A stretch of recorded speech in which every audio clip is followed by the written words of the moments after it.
La encarnación de Ahriman, séptima conferencia, Stuttgart, 28 de diciembre de 1919.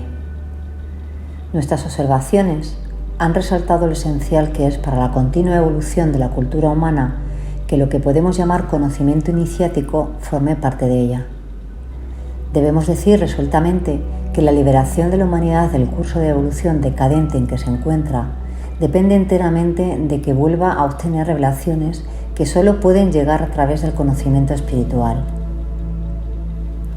Aunque podríamos decir, con cierta lógica, que en nuestra época sería difícil que un gran número de personas acepten este tipo de conocimiento y que además, en principio, solo podrá llegar de los pocos que desarrollen el autoconocimiento y la capacidad para poder ver en el mundo espiritual. Todas estas objeciones, aun cuando estén aparentemente justificadas, no pueden evitar el hecho de que, sin aceptar lo que denominamos ciencia espiritual antroposófica, la civilización se hundirá inevitablemente en el abismo y la misión de la Tierra recaerá en poderes divinos, alejados de la evolución futura relacionada con los seres humanos. La curación de la humanidad sucederá solo si un número suficientemente grande de personas se involucran completamente con lo que estamos tratando de exponer aquí. Solo aquellos que se niegan totalmente a examinar lo que ha ocurrido alrededor del mundo, como resultado de los últimos catastróficos años, pueden ignorar que estamos al comienzo de un proceso de destrucción del que nada puede sacarnos salvo algo nuevo. Lo que podemos encontrar dentro de este mismo proceso destructivo en sí, nunca podrá ser otra cosa que más fuerza de destrucción. El poder para reconstruirlo solo puede ser obtenido a través del ser, que se unió en la tierra en el misterio del Gólgota. Aún así, con este conocimiento existen significativas dificultades. A menudo se ha dicho que la ciencia de la iniciación no se puede entregar a la humanidad sin reservas y sin preparación, ya que es necesaria una cierta preparación. Han oído esto muchas veces y sin embargo se incumple continuamente. Basta un ejemplo sencillo. Uno de los primeros y más básicos requerimientos de aceptación general en la ciencia de la iniciación es que aquellos que se acercan a este camino deben tratar de liberarse de lo que llamamos ambición, particularmente cuando esta ambición se basa en un juicio sobre las cualidades personales comparándonos con los de los demás. Así, es fácil ver que esto es exactamente lo que ocurre en la sociedad antroposófica. ¿Qué utilidad tendría mantenerse sin decir nada al respecto? Se admite sin discusión que necesitamos dejar de lado la ambición, pero a pesar de ello, existen manifestaciones terribles de ambición dentro del movimiento antroposófico y la envidia mutua está en aumento. Solo quiero indicar esto y seguir hablando sobre otras grandes dificultades existentes que impiden que la ciencia de la iniciación fluya en nuestra civilización terrenal. En primer lugar, todos los aspectos del misterio de la voluntad humana deben ser dados a conocer a la humanidad. A este misterio de la voluntad humana le ha tendido un velo la cultura moderna, especialmente desde mediados del siglo XV, tras el advenimiento de la quinta época posatlante. La visión moderna del mundo no sabe prácticamente nada sobre la voluntad. Ya hemos discutido esto a menudo. Cuando estamos despiertos, nunca experimentamos conscientemente la verdadera naturaleza de la voluntad, ya que solo somos conscientes de la naturaleza de las ideas y conceptos, experimentando los sentimientos en un estado onírico. Pero la voluntad está parcialmente dormida, aun cuando estamos despiertos. Vamos por el mundo como seres despiertos, pero solo estamos realmente despiertos en nuestras ideas y conceptos, medio despiertos en nuestra vida de sentimientos y completamente dormidos en nuestra voluntad. No nos engañemos a nosotros mismos sobre esto. Solo experimentamos ideas sobre lo que queremos. Solo cuando la voluntad se convierte en idea, cuando la voluntad se ve reflejada por el intelecto, podemos experimentarla en nuestra conciencia de vigilia. Lo que sucede en las profundidades de nuestro ser, aun si solo levantamos la mano, lo que significa poner nuestra voluntad en movimiento, de esto normalmente no sabemos absolutamente nada. Esto significa que el misterio de la voluntad es completamente desconocido para los seres humanos modernos Y esto está conectado con el hecho de que toda nuestra civilización moderna, especialmente lo que ha surgido desde el siglo XV, es absolutamente intelectual. Una cultura de ideas y razón, pues la cultura científica es una cultura intelectual. La voluntad juega el menor rol posible en todo lo que hacemos con nuestro intelecto, con nuestra razón. Cuando pensamos, cuando formamos ideas, la voluntad por supuesto juega un cierto papel en la formación de estas ideas, pero solo en un estado muy refinado. No notamos cómo la voluntad palpita en nuestras percepciones y cómo la voluntad está operando dentro de nosotros en otras formas. En nuestra era contemporánea, el misterio de la voluntad está completamente velado por nuestra cultura exclusivamente intelectual. Solo cuando buscamos, mediante medios provistos por la ciencia espiritual, de la que a menudo les he hablado, investigar la voluntad, esto es, cuando tratamos de usar las fuerzas de la imaginación e inspiración para activar las fuerzas que nos permitan ver las operaciones involucradas en una acción volitiva, entonces notamos que en nuestra vida física, entre el nacimiento y la muerte, la voluntad no está ligada con procesos constructivos, sino mayormente con procesos destructivos. Hemos expuesto esto a menudo.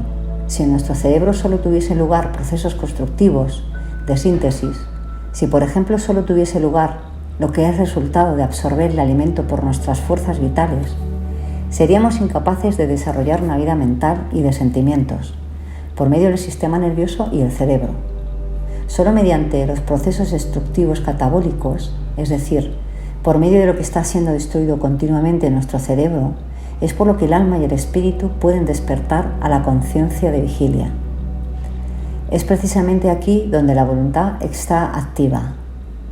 Nuestra voluntad es esencialmente algo que, durante nuestra vida física, hasta cierto punto, promueve la muerte. Estamos continuamente muriendo. En lo que respecta a nuestras cabezas, morimos a cada momento. Vivimos solo porque el resto de nuestra organización contrarresta esta muerte continua de nuestras cabezas, de la que nuestra voluntad es la principal responsable. En nuestra cabeza se está llevando a cabo continuamente algo que ocurre en el mundo externo de manera objetiva e independientemente de nosotros, después de que hayamos pasado a través de la muerte física. Nuestro cuerpo, en la medida en que somos individuos humanos y entramos al mundo del alma y del espíritu a través del portal de la muerte, deja de ser un asunto de importancia para nosotros y se convierte en uno de gran importancia para el cosmos. Este cadáver, de un modo u otro, sea por cremación o entierro, es devuelto a los elementos de la tierra. Allí, en su propio modo, realiza lo que nuestra voluntad humana hace parcialmente a nuestro sistema nervioso, a nuestra organización perceptiva en la vida entre el nacimiento y la muerte. Tenemos percepción y pensamiento porque nuestra voluntad destruye algo en nosotros. Damos nuestro cadáver a la tierra y con la ayuda de este cuerpo en desintegración, que solo continúa el mismo proceso que llevamos adelante parcialmente durante la vida, la tierra entera piensa y tiene percepción. Esto lo he descrito desde otro punto de vista hace unos años.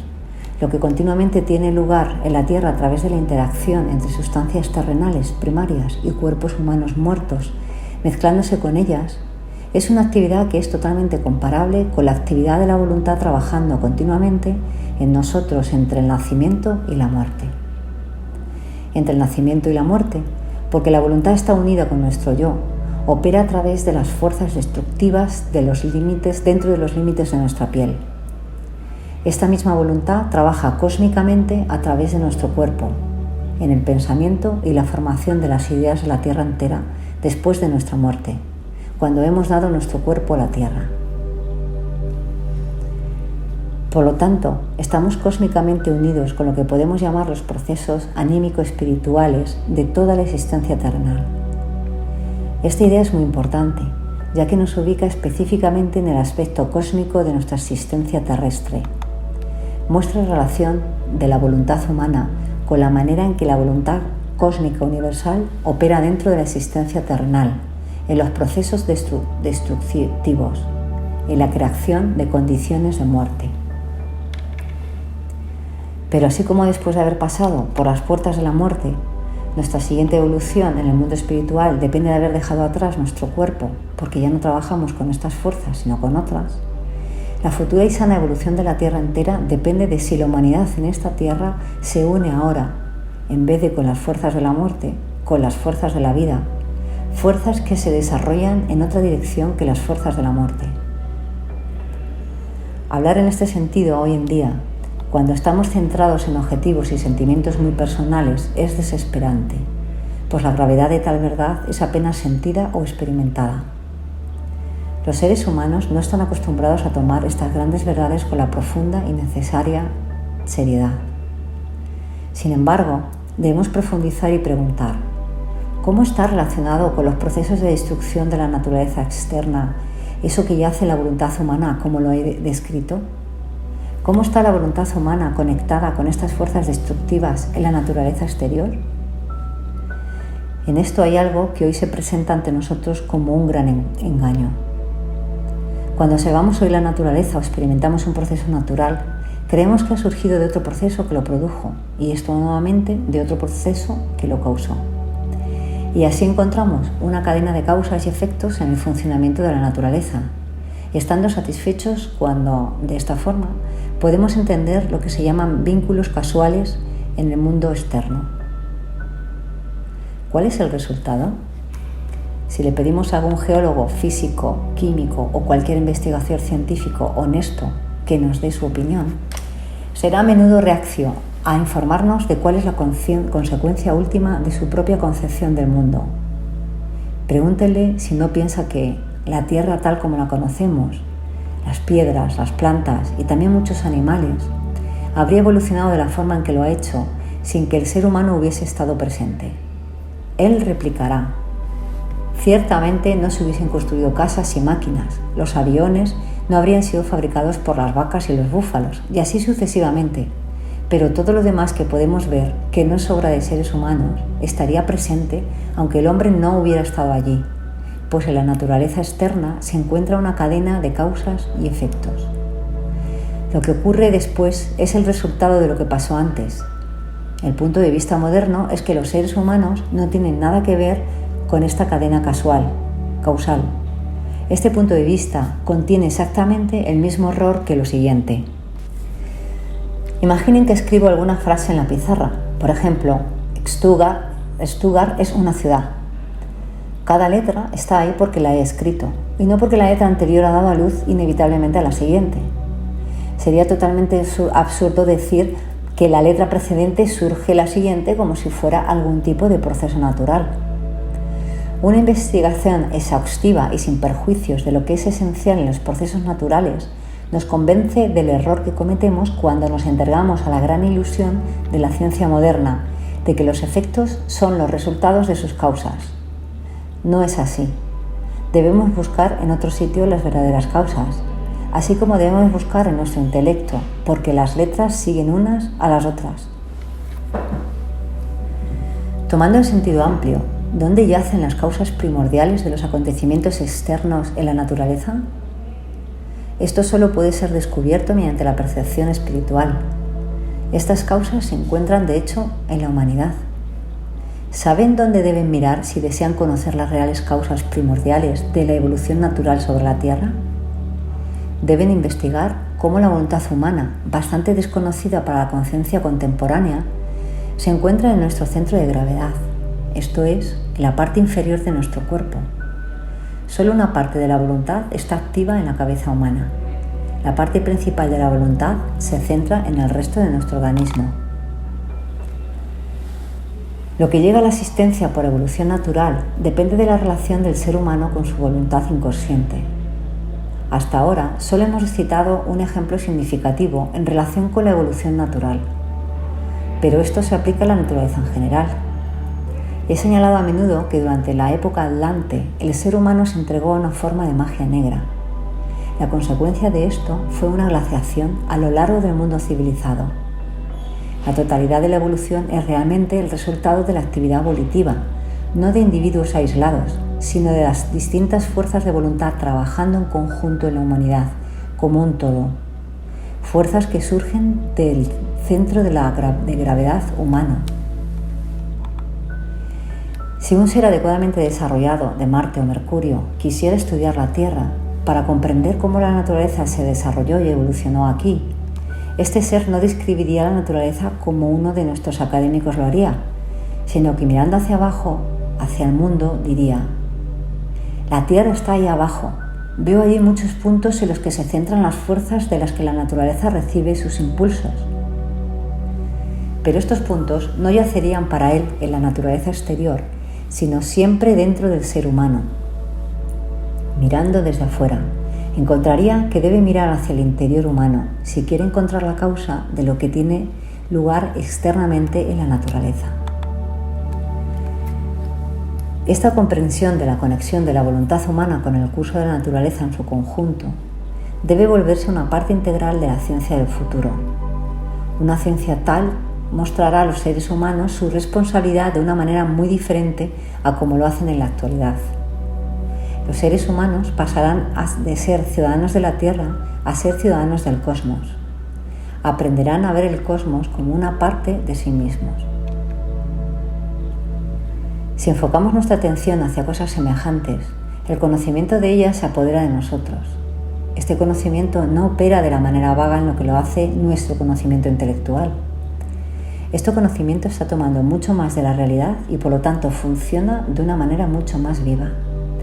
Y debido a que la forma en que funciona es mucho más real que el conocimiento vago de la ciencia contemporánea, es aún más necesario que debamos tomar en serio lo que nos es revelado a través de este conocimiento.